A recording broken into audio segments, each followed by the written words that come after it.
Right, thank you very much. Harold, thank you very much for coming. So the title of my presentation is rather long-winded, Ultimate and Permissible Limit State Behaviour of Masonry Arch Bridges. All will be revealed in relation to the permissible limit state shortly.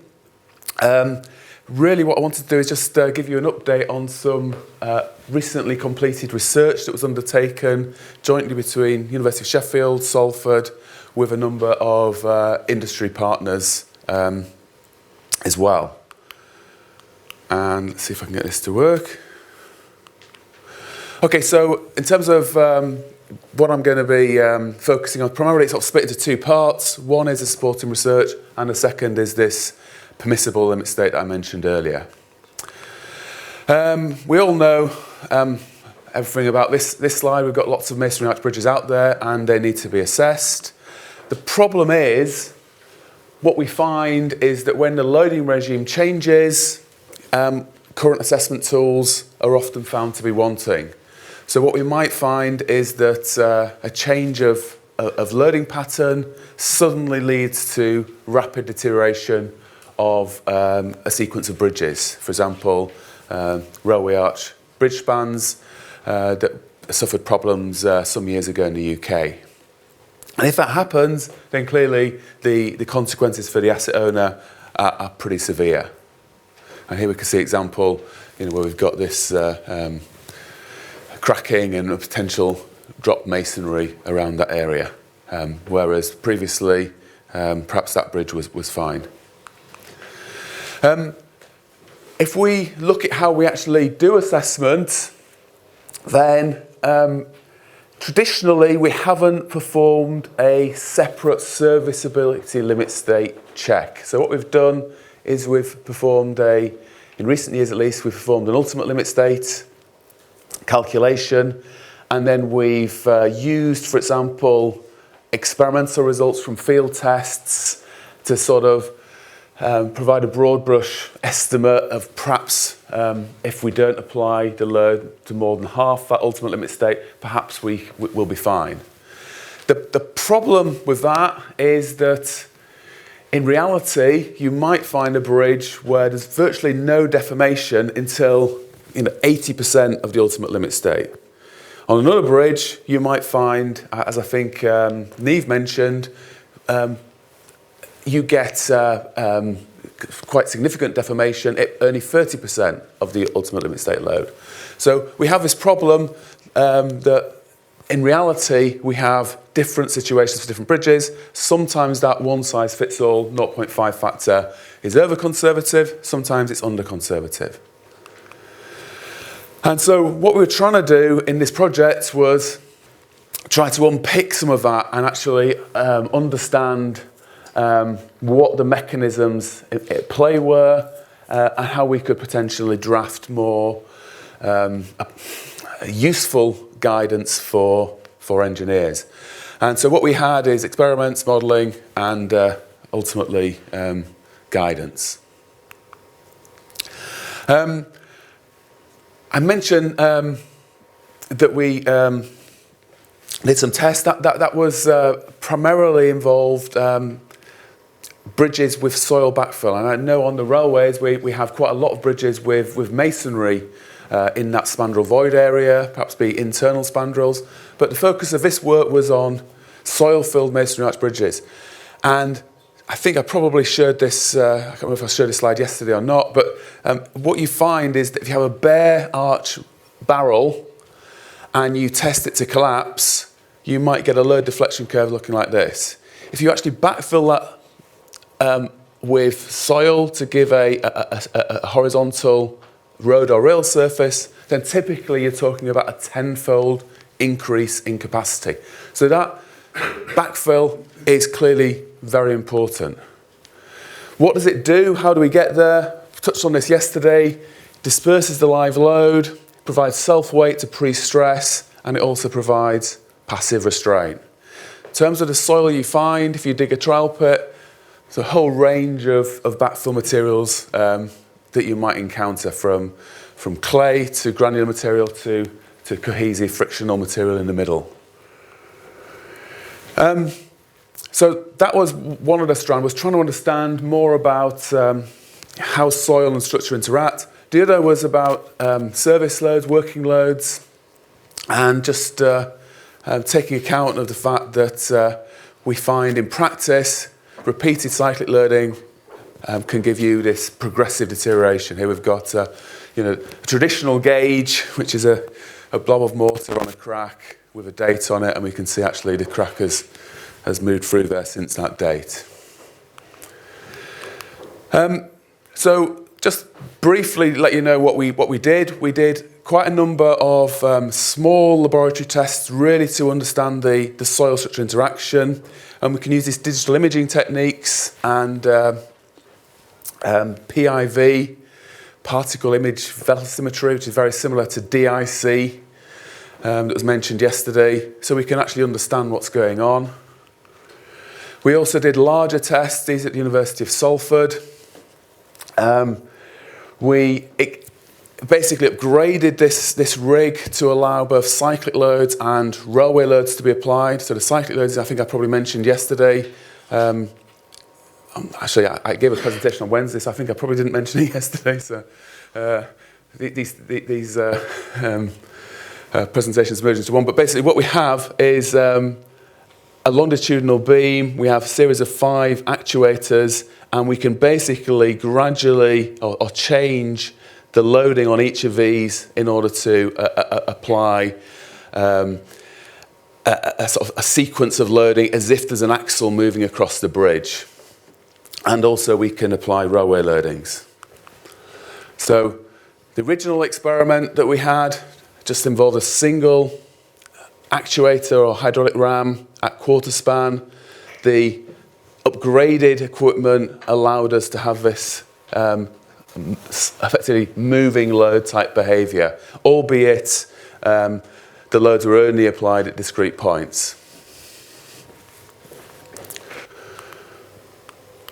So these are the bridges, various different configurations, static loads, ultimate limit state loads, and also cyclic loads, and different fill materials and highway and railway configurations. Interestingly, for the railway loads, when we do an ultimate limit state test on a highway type bridge, then we have a very concentrated load, and in this case we have a 4-hinge mechanism. So what we did is carry out the load test in 2 phases. So we have approximately 140 kilonewtons of capacity. We then unloaded it and then tested it again, and it's slightly deformed, so we don't quite reach that capacity. However, if we have the load in the railway sort of mode, where we're actually distributing that load more widely, we end up with a very different ultimate limit state load. So a factor of around 3 greater. And we also end up with a different mode of response in this case. We ended up with an abutment sliding mode. So we have abutment sliding and then 3 hinges rather than 4 hinges in the lower diagram. So having the railway load for the ultimate limit state made a large beneficial difference. We also looked at 2 different sleeper spaces. These are kind of quite extreme sleeper spacings. So 750 is on the wide side and 375 is on the narrow side. You can see, as you might expect, the greater distribution that you get from the wider sleeper spacing gives you a higher capacity than the smaller sleeper spacing. But in both cases, we still have this 3 hinge and sliding mode of response. If we move on to think about the cyclic loading, this is just one of those bridges. What we tried to do with each of them was to get quite a lot of value out of them, so we would actually test them, and then we would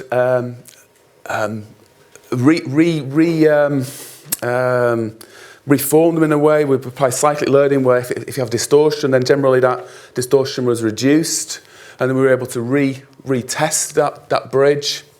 So we actually had 3 retests on this particular bridge, And then we progressively increased the magnitude of cyclic loading to see what would happen at the limit. So you can see in a minute what happens. So ultimate limit state load 1, that's the first attempt. So we ended up with this, in this particular case, a load of around 160 kilonewtons, so 16 tons. We then applied the cyclic loading to sort of reform the arch. And actually you can see the next load capacity is even greater. And then it starts to get a bit more distorted. So the third one is a little bit lower, but all around the same figure, around 160 kilonewtons. We then moved on with this bridge to cyclically load it to failure. So what we have then is these loads running across the bridge, and these are sample.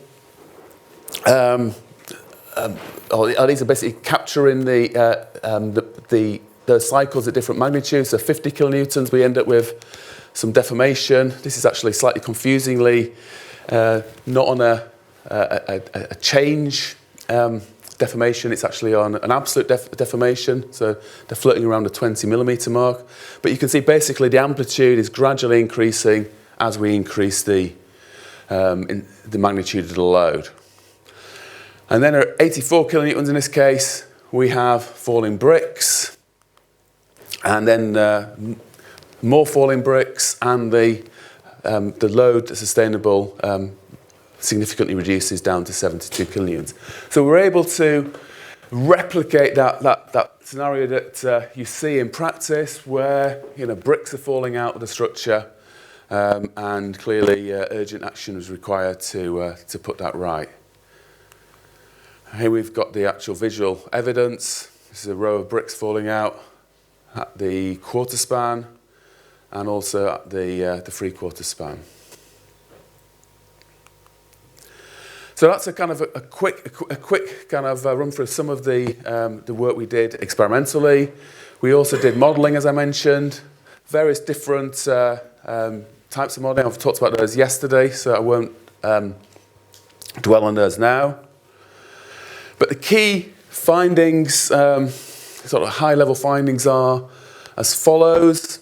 So railway loading, if we look at the ultimate limit state, the fact that we're actually distributing the load, if we've got a very short span, then it makes a big difference.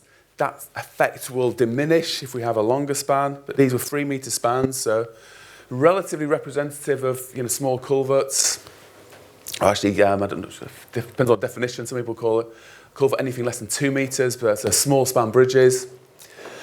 What we found was that below a certain level, you could apply the load pretty much ad infinitum, and there would be no adverse effect. In fact, we tested 2 bridges, one that had been subject to the 50 kilonewtons for a million cycle, another one which hadn't, and the one that had been subject to the 50 kilonewtons at a million cycles was actually stiffer and stronger than the one that hadn't been.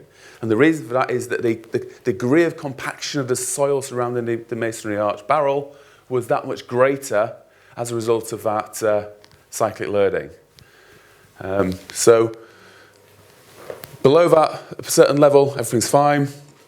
At higher levels, then clearly we end up with problems.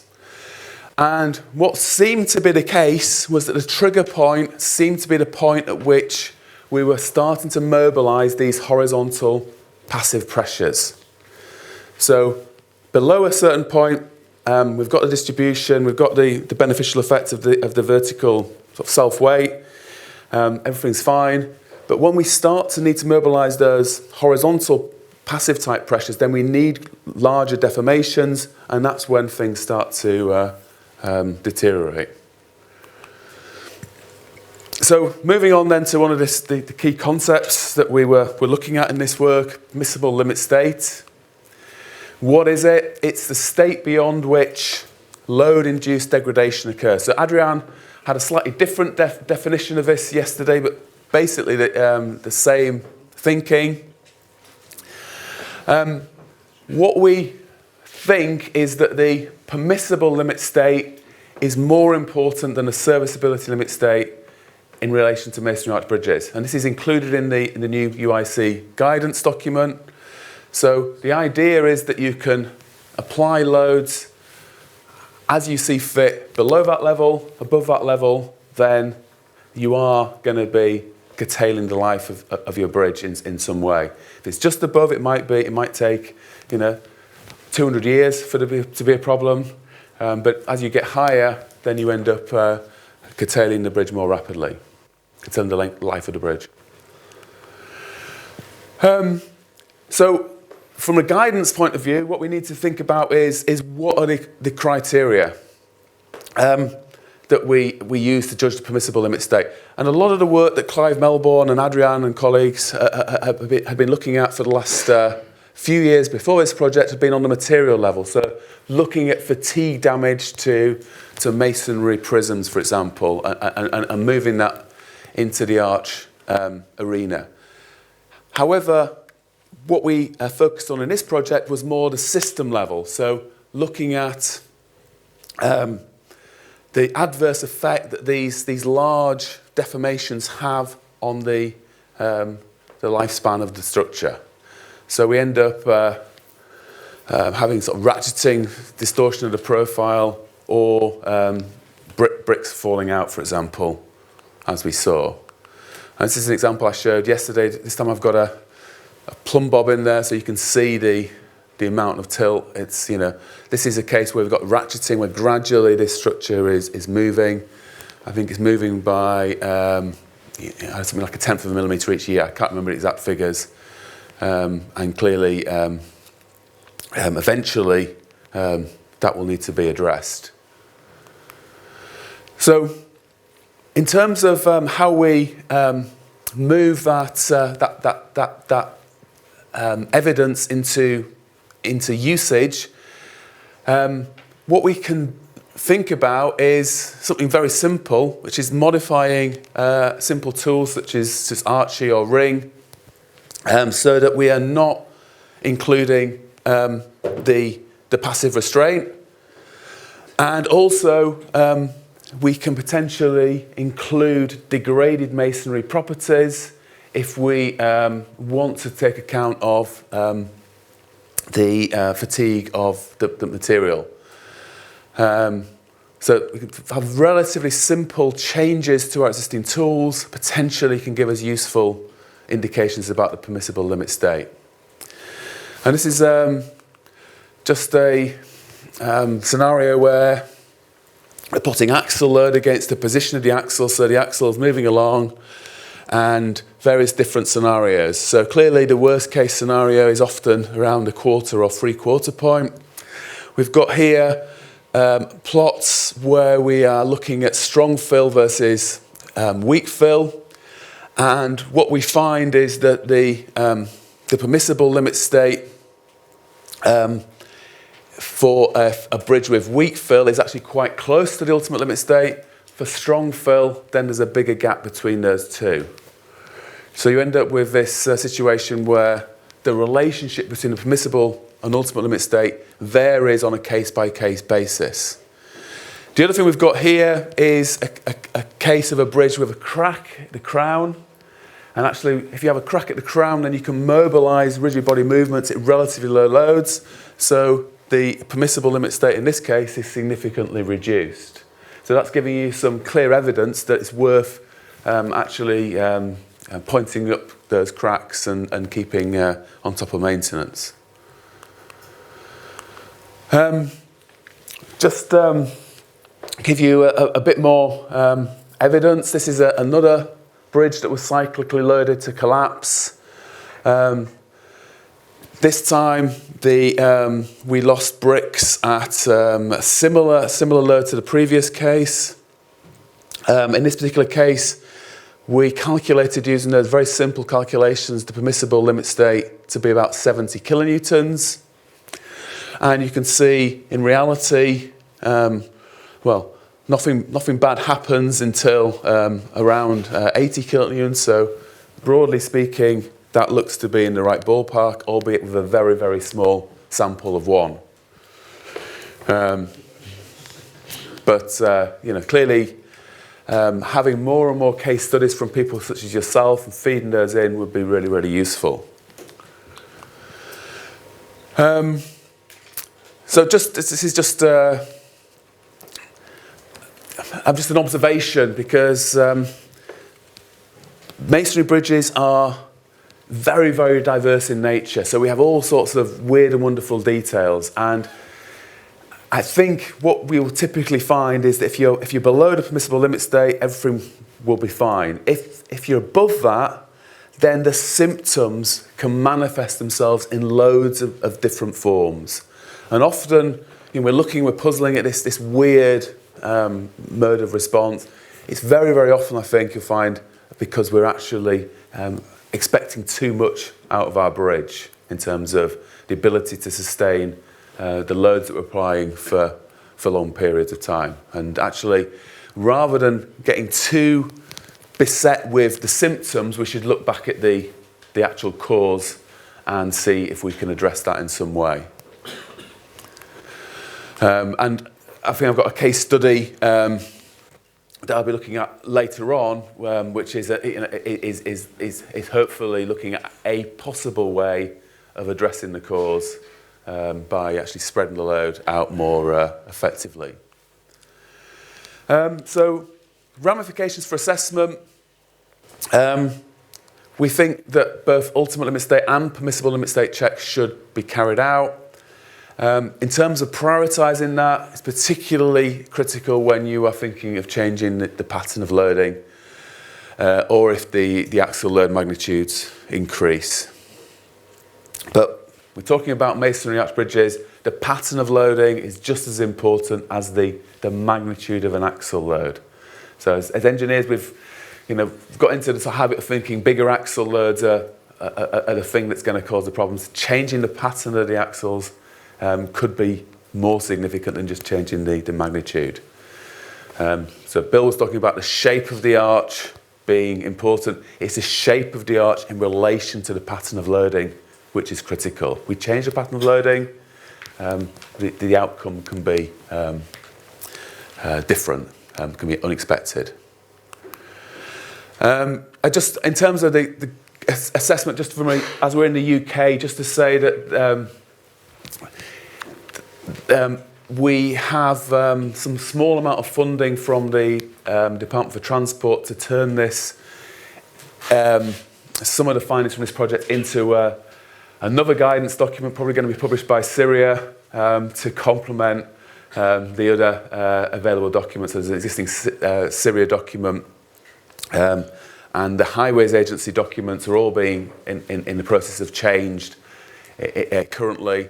So hopefully to help people make sense of all those different pieces of guidance and also take on board this research which I've just outlined. Some of this is kind of touched on in the UIC guide. However, that went to press a little bit before some of these outcomes were fully crystallised. So just to wrap up, so UK funded research has provided new data, valuable new data. Didn't mention this explicitly, but it was quite obviously the case. Cyclic load, when repeated, can lead to problems with a bridge at magnitudes significantly lower than the ultimate limit state magnitude. So effectively, you end up getting a seemingly premature failure. And the recommendation is that in future, we look to carry out separate ULS and permissible limit state checks. And that requires quite small changes to the existing tools that we currently use, or it could be implemented in that form. So I think that's everything. Other than some acknowledgements of co-workers and some of the researchers and industry steering committee members involved in the project. Thank you.